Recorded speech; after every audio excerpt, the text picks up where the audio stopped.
I've always heard that if you keep wine for a long time, Sure. it goes up in value. Right. If I keep it for another 40 years, I could probably make a fortune out of it by selling it on eBay or Amazon or somewhere. Is Okay. it true for all wines, or is it only true for specific wines, or is it not true at all?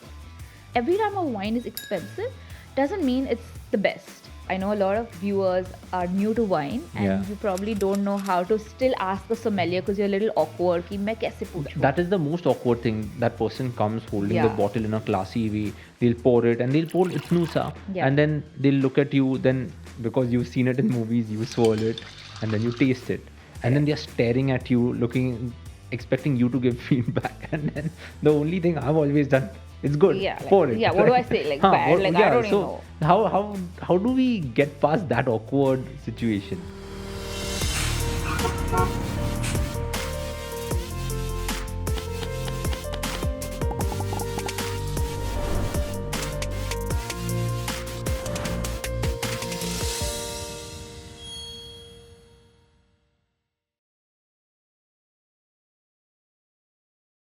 Hi everyone, welcome to another episode of Travel, Explore, Celebrate Life.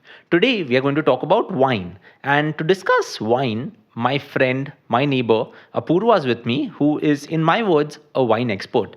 But as is with everything in the wine world, everything gets sophisticated, and that's why she's a wine connoisseur. So Apurva is going to discuss a lot about wine with me. But here I'd just like to put out a disclaimer. We are talking about wine, but nowhere are we promoting the habit of drinking. So I would always say drink responsibly and do not drink and drive. Also, we are not promoting any specific brand of wine. We just opened our cupboard and found whichever bottles we have and brought them to the table, because I wanted to do a deep dive with Apurva and really understand wine from a beginner's perspective, which is me, or maybe you also could be a beginner. So that's why let's dive into this episode of Travel, Explore, Celebrate Life. Let's start by just getting to know you a little. So tell us a little bit about yourself. Thank you, Neil, for having me here. My journey in wine started about 8 to 9 years ago when, while studying to be a chef in Aurangabad, Okay. I got introduced to wine as a concept because we had gastronomy and we were studying about different beverages. And wine for me was like very complex because how does a green grape, right, or a black grape that we eat, have aromas of strawberry, cherry, raspberry? So, at the end of my 4 years, after I became a chef, I went to my parents and I said, listen, I want to study wine. Now, I come from a very strong Maharashtrian household. And my mom's a lawyer, my dad's an income tax consultant.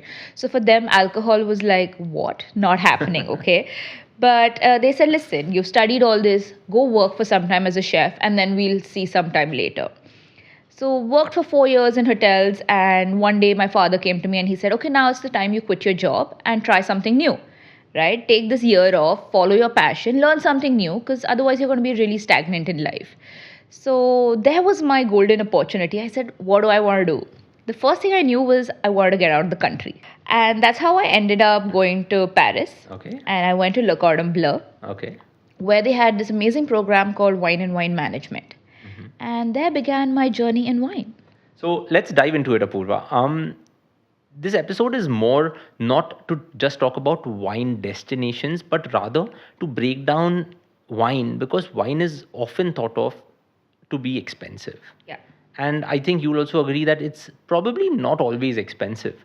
But because there is this level of sophistication that gets attached to it, people often think that I'll stick to my whiskey, I'll stick to my vodka, I'll stick to my gin, and don't even venture into it. So, as I have seen, I am a very beginner level wine enthusiast, I would say. And the first few times that I went for a wine tasting or something like that, everywhere you keep hearing that you should be able to read a wine. You should be able to know what wine you're having. Absolutely. Now, out here we have two bottles. Yeah. Thanks to you, you brought them. And wine pronunciations become very difficult as well. Correct. So I thought, let's just pick up one bottle over here and I'll just show it to the camera as well. It is a wine that at least I would pronounce it. It's Gevrey. So for me, it's Gevry. And Okay. it's like Chambertin, which is Chambertin. Okay. But I'll let you tell us how to read a wine label, because I can see a year over here, I can see something written on top. But wines are often thought of to come from not only Europe but Argentina, South Africa, Australia, and all of that. But how do you really read a wine label like this? So let me tell you a few things, okay? The first thing to know is like this label, like you said, you picked it up.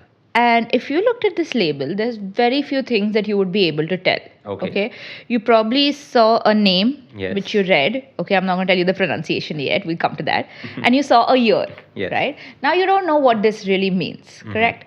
But the whole idea is that it's supposed to be a little confusing because this wine is coming from what we call as an old world region. Okay. Old world is basically all those wine regions in Europe. Okay. Now that's where wine sort of originated, and the whole idea was to be a little mysterious about it.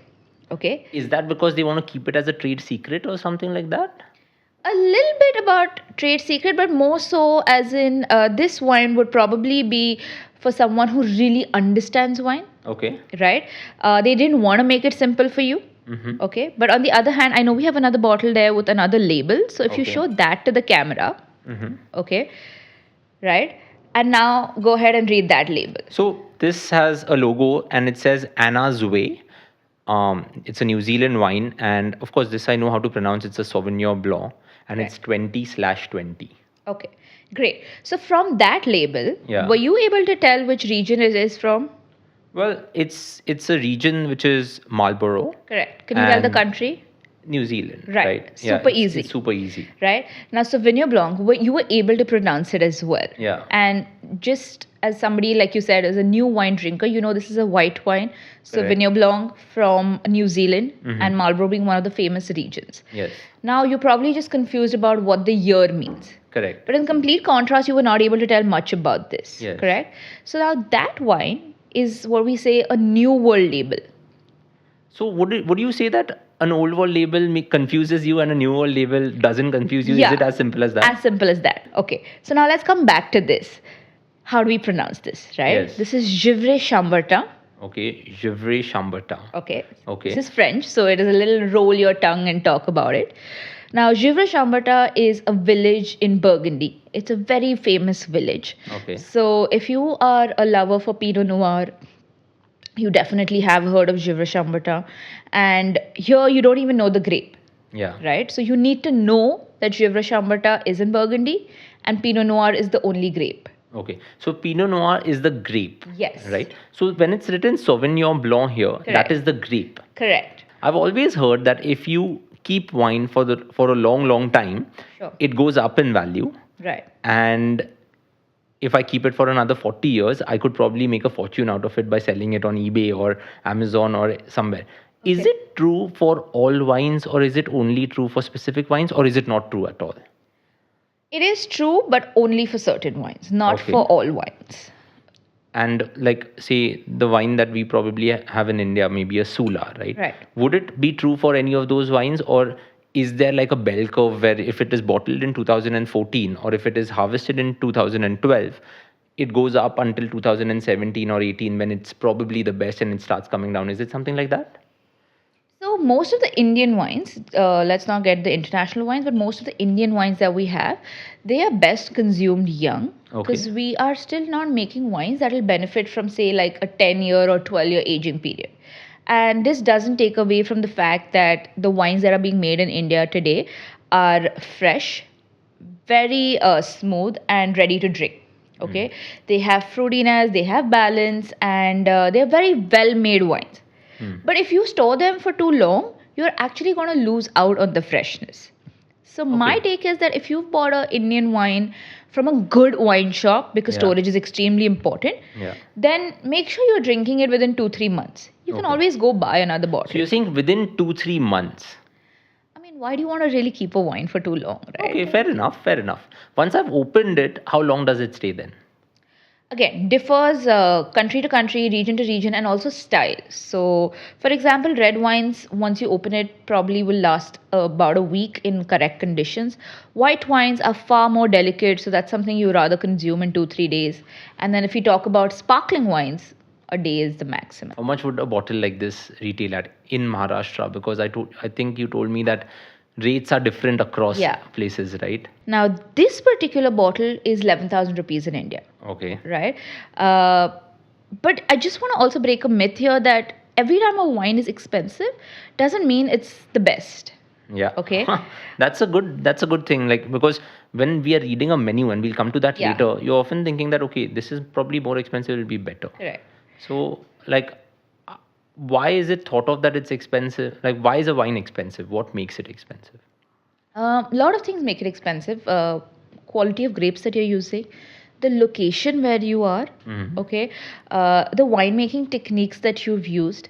For just to give you a simple example, like Givre Chambata, Burgundy is one of the most expensive plots of lands. Okay. So here the real estate cost is the highest. Then it's the quality of grapes that you're using. Now, all the grapes that went into making this wine were probably hand harvested, okay, which means that a team of laborers went into the vineyards, individually saw the grapes, and then picked only the ripe grapes, right? Okay. The ones with no fungus or any damage to them. And then they went through winemaking. So it is a rather intensive process to make Yes. this wine. Yes. And would all of the wines be as intense, or sometimes there are like machine operated things that like make the wine instead of someone going and plucking the grapes? Absolutely. When you have larger plots of land or where you're looking to make volume production, you will use a machine to harvest the grapes. You would also have a little different winemaking process.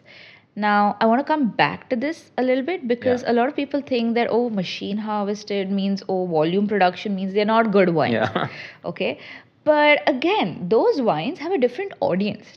I wanted to talk about budget, right? Sure. You just broke a myth that wine being expensive doesn't always mean it's good. Correct. So, if our listeners or me, Yeah. right, were to come up to you and be like, Apurva, tell us your favorite wines under 3,000 rupees. Sure. Does something like this exist? Like, will I get wine below 3,000 rupees? That is good. Absolutely, you will, because there's a huge market out there, especially in India, whichever state you may be in, that Yeah. has a really good selection of wines under 3,000 rupees. Okay. You may not really get a lot of old world wines Okay. because simply because the cost of the land and the production method is much higher. You may have to stretch your budget to say 5 and 6,000 rupees. But if you look for things, or I mean, if you look for wines, say from Argentina, Chile, India, please don't discount. We make good wines in India. Some Australian wines also. You will have a lot of options. New old wines. Yes, under I think 3,000. I would quite agree. I want to keep my budget also low, and I don't want to get confused looking at the labels. So Correct. I'd rather go for new old wines. Yeah. So this doesn't give me a year. No, Why is that? because most sparkling wines are generally blended across different years. Ah. And the reason being is when sparkling wine was made, it was an accident, right? It was an accident when sparkling wine was made. Yes. Tell us the story. Okay, so it happened in Champagne, okay, in the winery today now known as Dom Perignon. Okay. So Dom Perignon was actually a monk, Mm-hmm. okay, and back in the day, the task of making alcohol was with the church. Okay. And so one day, monk Dom Perignon was making wine, Yes. and his wine ended up staying covered for slightly longer. Okay. So the next day, when he opened the bottle and went to try that wine, it had bubbles in it. And so there's a very famous saying which you will see if you go to this winery, which says, "Come, I'm tasting the stars." Oh. Because when he tried this sparkling wine, he literally felt like, oh my God, what am I tasting? Right? So they then started making sparkling wine. Mm-hmm. And because Champagne as a region where this actually started is a very cool climate, quite next to Paris. So it's about Yeah. an hour from Paris. And you didn't have the same ripeness level in the grapes every year. Yeah. So what they decided was like, you know what, let's just blend whatever grapes we have and make the sparkling wine. Okay. So if you are a lover of champagne, you probably have a brand like how you said Coca-Cola and Pepsi. Yeah. You want to have that particular taste every time you drink it. Okay. So how do you store wine? Like, I've heard that, okay, when you go to some fancy restaurant, you will see a proper fridge Right. that is dedicated to wine. And I'm assuming because you are a wine enthusiast, you also have a wine.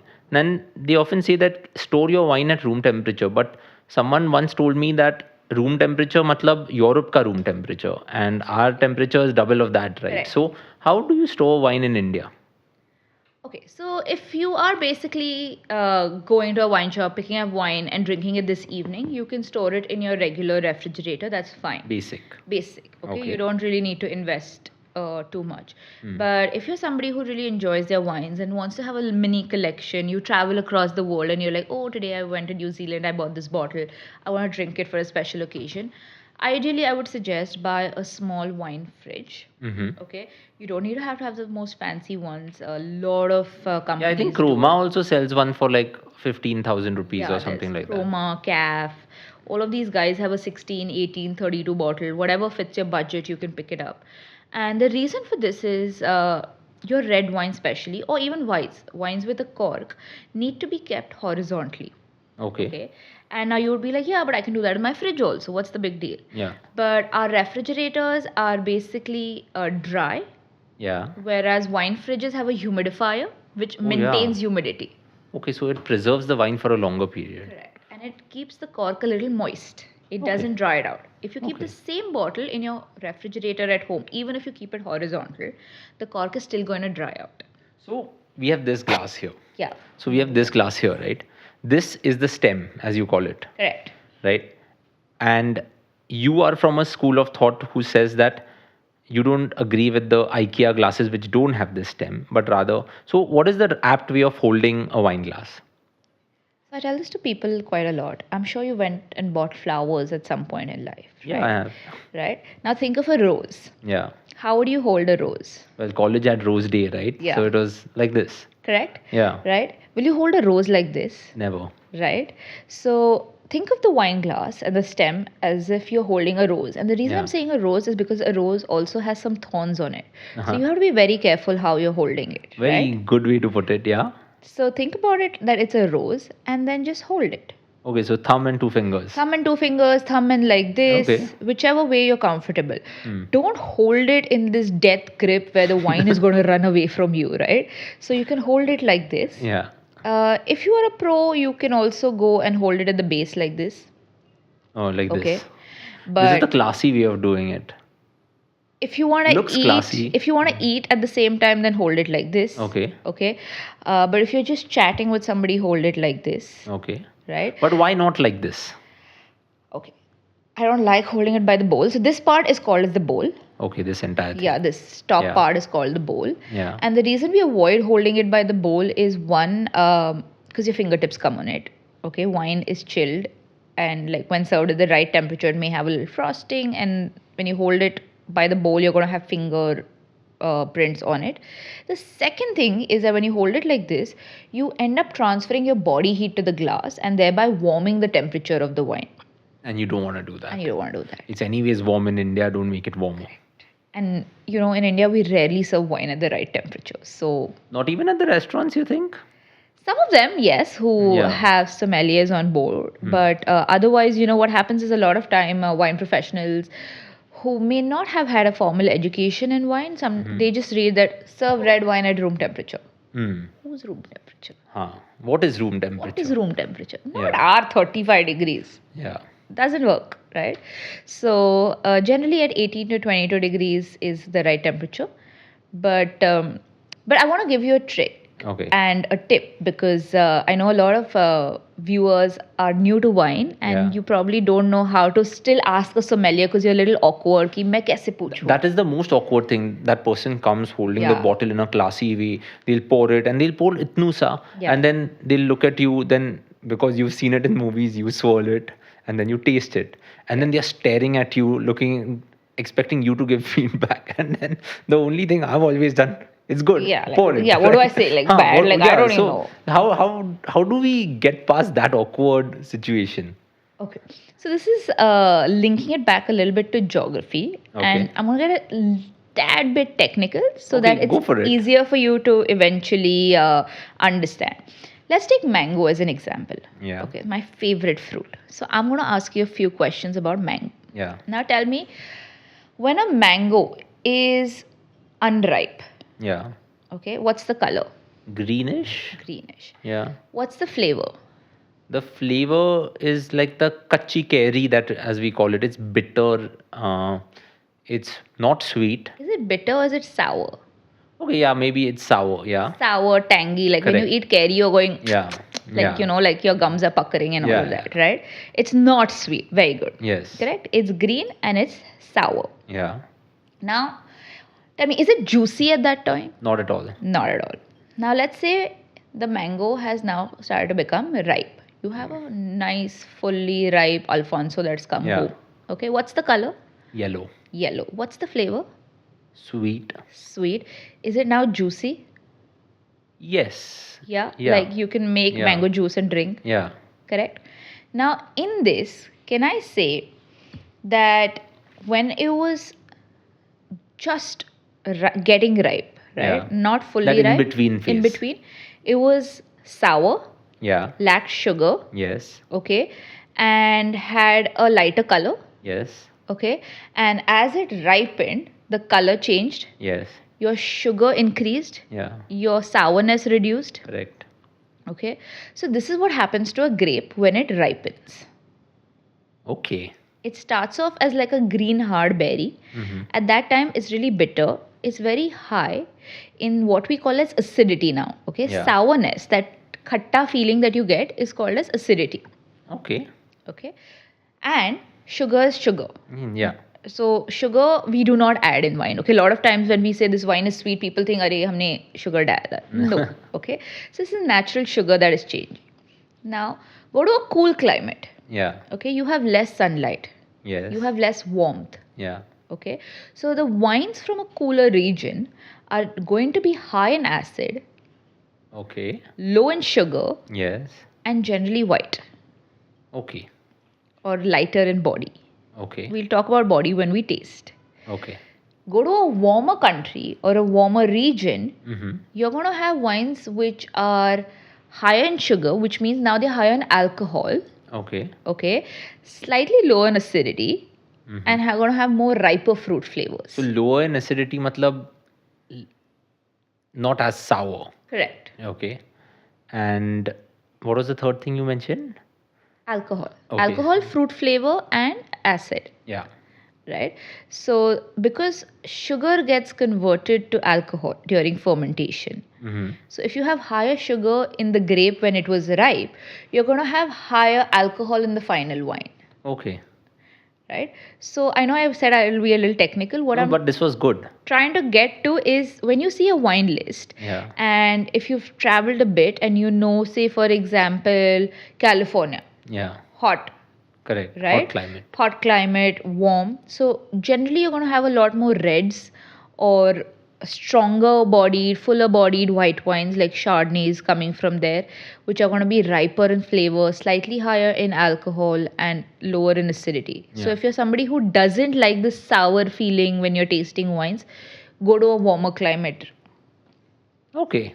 So when I'm reading the wine list, Yeah. just look at the region and you might probably get an idea of what. That's a good start. Yeah. So warmer climates would give you a sweeter, no, Higher alcohol higher alcohol. and a more riper fruit flavor Okay. kind of a wine, lesser acidity. Awesome. So now let's look at Apurva really pouring the wine into the glass, because that's an art in itself. Awesome. So Apurva, now we've poured the wine and we have these glasses out here.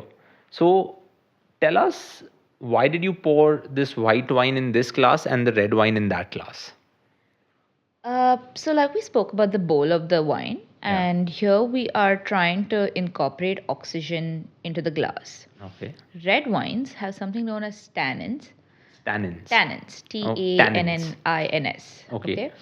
Whereas, and the flavors in the red wine also, because they've been in the bottle with the cork on, are slightly closed, and Yeah. we want them to open up. So we need a wider bowl. Which this doesn't have because this tapers. Okay. Correct. White wine, on the other hand, has more delicate flavors and aromas, and we want to preserve these. So while Yeah. we are going to swirl, we also want to ensure that these aromas don't escape the glass completely. Okay. So generally, as a rule of thumb, for red wines, we have glasses with a bigger bowl, Yeah. and for white wines, we have glasses with a smaller bowl. So I'm going to make you taste wine like we taste wine professionally. Okay, so Okay. we're not going to just sip and chug. Yeah. Okay, that's not Yeah. happening. So the first step that we're going to do is take a small sip, Yeah. okay, and see how it is on the tip of your tongue. Okay.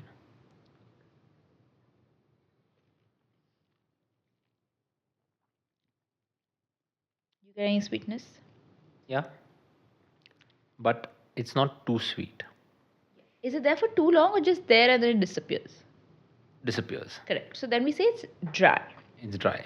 Okay, that means there is no sweetness. Imagine if you had like something really sweet, right?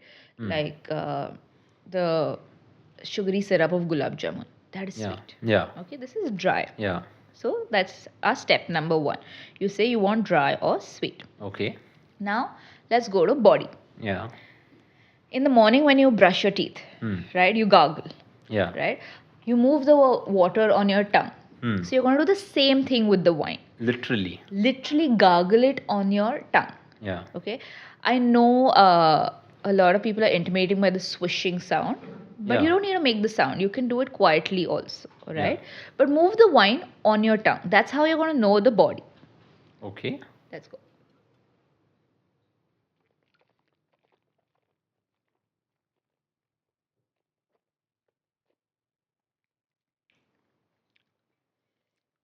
Where is it? Not Nimbu Pani level, but the orange juice level I felt a little between those two. So where are you going to be? It's A warm, light to medium yeah, bodied? light to medium bodied Correct. wine. What was yours like? Mine is a more medium to full. Okay, so it stayed longer on your tongue. Yes, it also had a little more weight. Hmm. It's not fully full, but it's a medium to full bodied wine. So this is what happens in a wine tasting, Yes. and they just keep giving you different types of wines, and then you keep tasting them. The only difference is that we don't drink all this wine, we actually spit. I mean, tourists drink it, and Tourists by the drink, yes. third or fourth vineyard, they are drunk. Yeah. They don't know whether it's full-bodied or light-bodied or medium-bodied or anything like that. Which is why, as professionals, when we are tasting, we have to spit and also stay hydrated. So, how many wines do you try in a day if you're trying to learn or do something that you're doing? We start off with at least 15 wines a day. 15 wines a day, Yeah. but spitting out all All of it. spit. So that is that the reason why that steel container is kept on the Spittoon. side? It's called a spittool. Yeah, spittoon. Okay, Quite so literally to spit you it. just spit it out. Yeah. Okay, so the first one is that we see. Yeah. The second one is we swirl. Yeah. The third one is we Sniff. sniff. Fourth one Fourth was one is sip. sip. Right. And the fifth one is Savor. you savor it. Correct. So what you made me do, like Yeah. But Okay. we missed a very important test between yours and mine, that is acidity and tannins. And I Okay. really want you to do this because Okay, this is so going how to do be a we fun go? exercise. Okay, tell And you me. said you like white wines. yeah, I like white wines. Over yeah. red wines. Over right? red wines, yeah. So what I want you to do is we're going to check for acidity. So you're going to take a sip of your wine, Mm. okay, and move it right back to your gums. Okay. Okay. I want you to sip. Mm. Go for it. Take a sip. Take a nice good sip. Move it back to your gums right here at the end. Okay. Drink it. Put your head down and keep your mouth open. A little more. Are you salivating? Yeah. Yeah. So the What more does the that mean? that means the wine Yeah, is that's why very I'm high in closing. acidity. Yeah. Oh. Yeah. So put it back on the gums, Yeah. and then I couldn't keep my mouth open because like my saliva was just coming. So Correct. that's more in acidity. Yes, that's how you check acidity in a wine. So now I think after this episode, I'm just gonna go like tell my wife Heta everything about this, and she'll just be like, "Wow, how did you know all of these tricks?" But yeah, that's a good way. So if it's more in acidity, your mouth will water more. okay. Right. So basically, acidity is the mouth-watering sensation, which is why when we have like, say, just when you sprinkle lemon juice on something and you're there, you go like you have that puckering face, Yeah, yeah. or you eat curry, you have like a watering sensation. That's because there's acid in that which is causing it. In complete contrast, red wines have tannins, and tannins basically cause a mouth drying feeling. Okay, yeah, I've always had that dry feeling after Correct. having red And wine. tannins is something that you feel on your gums. Okay. Okay, so if you take a sip and you move the wine around your gums, you will feel like your gums are dried out. Yeah. Basically, if you eat a raw banana, Mm. right, you know how you have a Oh, very yeah, yeah, yeah, dry that feeling. weird feeling. Correct. So some wines which are very high in tannins will taste like that. So when you decant them and allow aeration, they also soften a little. Okay, So so that's that another dryness advantage. decreases. Correct. Okay. Wow. These are terminologies you could use to tell a sommelier what you like: a body, acidity in case of white wines, tannin in case of red wines. Awesome. So, Apurva, we discussed a lot. Now, I have two final questions for you. One is I've heard a lot about wine pairings, and one of the best experiences that I had with wine pairings was when I went to an Indian restaurant in Copenhagen, and it was a 9 course meal, and with every course, they brought out a new wine, and the person there really explained why they are giving me this wine with the chicken tikka, why they are giving me something with the lamb rogan josh, and all of that. So, what are wine pairings like? What should we consider? And with Indian food, what are the best wines that go? Okay. First thing is forget all the rules. Okay. Okay. Forget that white wine goes only with white meat, red wine goes with red meat. Simply because we're in a country like India where we have a diverse range of cuisines. Okay. Yeah. So everybody's chicken tikka masala is going to taste different. What you need to remember is that you want to match flavor intensity and you want to match a cooking technique. Okay. My meaning of that is, for example, let's take chicken tikka, Yeah. okay, or tandoori chicken. Hmm. I don't know a single non-vegetarian person who doesn't enjoy a nice tandoori chicken. Yeah. Now, tandoori chicken is smoky, has a lot of spicy red flavors, right? If I give you this Sauvignon Blanc with it, it's sort of going to dull in front of it. Mm-hmm. The reason being because the smoky flavors are going to overpower the flavors of the wine. Okay. But if I say, for example, choose this red wine, Yeah. okay, it will match Mm. the flavors of the food. Mm-hmm. So ideally, try to keep the intensity the same. So if you're serving an appetizer, try a lighter bodied wine. If you're doing a main course, go for a more fuller bodied wine. Okay. Yeah. Simple. The other thing that you have to remember with Indian food again is Indian, and let's put Asian food, okay, in the same Yeah, category. same category. Because you have a lot of flavors, they're very aromatic, there are a lot of cooking techniques also involved.